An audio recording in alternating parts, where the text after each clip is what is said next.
Menjemput hidayah Allah. Hidayah Allah itu harus dijemput, bukan ditunggu. Hidayah itu akan diberinya jika sang hamba bersungguh-sungguh mengejarnya. Dan jika hidayah itu sudah diberinya, maka dunia dan segala isinya tidak akan bisa dibandingkan dengan hidayah yang membuat hidupnya menjadi berharga. Lantas bagaimanakah cara kita untuk menjemput hidayah?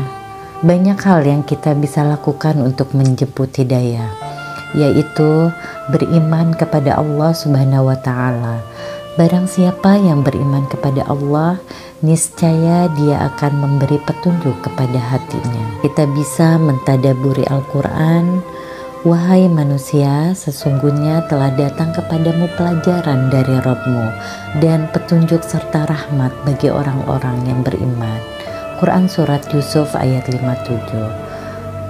Berpegang teguh kepada Allah, ini salah satu bisa menjemput hidayah Allah. Barang siapa yang berpegang teguh kepada agama Allah, sesungguhnya ia telah diberi petunjuk kepada jalan yang lurus. Orang yang ittiba mengikuti Rasulullah SAW niscaya akan mendapat hidayah. Untuk menjemput hidayah Allah adalah mengikuti Rasulullah SAW. Dengan bertobat kepada Allah Subhanahu wa Ta'ala, ini juga langkah yang bisa menjemput hidayah Allah. Siapa yang bertobat kepada Allah dengan jujur, melepaskan diri dari perbuatan dosa yang pernah ia lakukan, menyesalinya, dan bertekad untuk tidak melakukannya lagi, niscaya Allah akan memberinya hidayah. Dan Dia menunjuki orang-orang yang bertobat kepada Allah.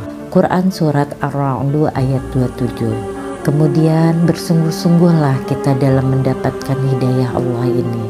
Seseorang yang bersungguh-sungguh untuk mendapatkan hidayah dari Allah, niscaya Allah akan berikan hidayah itu. Dan orang-orang yang berjihad untuk mencari keridhaan Kami, benar-benar akan Kami tunjukkan kepada mereka jalan-jalan Kami.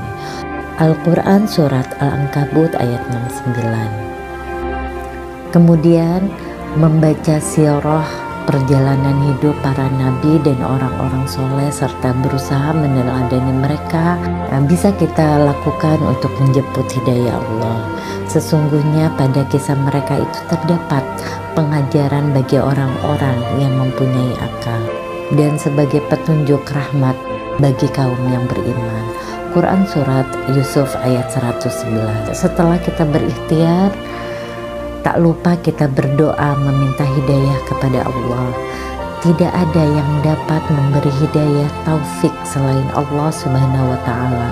Oleh karena itu, hendaklah seseorang senantiasa berdoa meminta hidayah kepada Allah Subhanahu wa Ta'ala.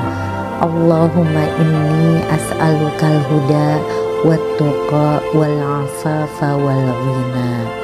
Ya Allah, ya Tuhanku, aku memohon petunjuk, ketakwaan, kesucian, dan rasa cukup. Hadis riwayat Muslim.